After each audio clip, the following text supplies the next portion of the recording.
দেখুন দেখুন সকালবেলা কত বৃষ্টি নেমেছে, সাথে বাতাসও আছে।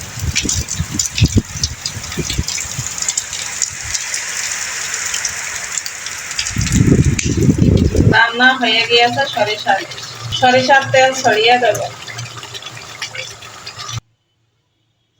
ছোট সাইজের ইলিশ মাছ কেটে ধুয়ে নিয়েছি।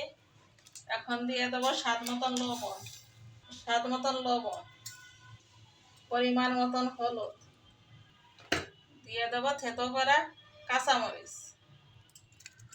জিরা সরিষা কাঁচামরিচ বাটা একসাথে।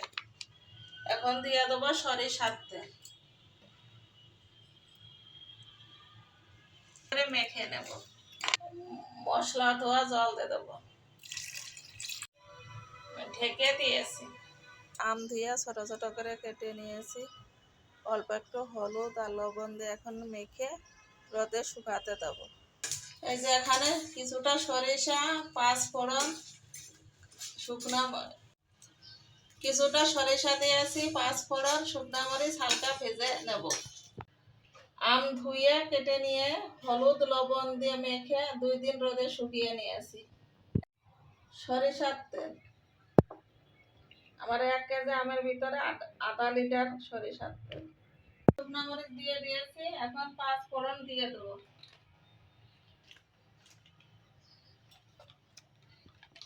পাঁচফোড়ন,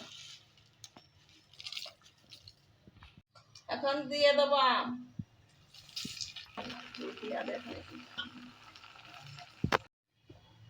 লবণ, 2 চামচ চিনি, কিছুটা রসুন, 2 চামচ ভিনিগার, যে মশলা ভেজে রেখেছিলাম গুঁড়া, সেই মশলার গুঁড়া দিয়ে দিলাম। আচার বানানো হয়ে গিয়েছে, ঠান্ডা হলে জারে ভরে রাখবো। এখানে যে আচার ঠান্ডা করে নিয়েছি, এখন জারে ভরবো।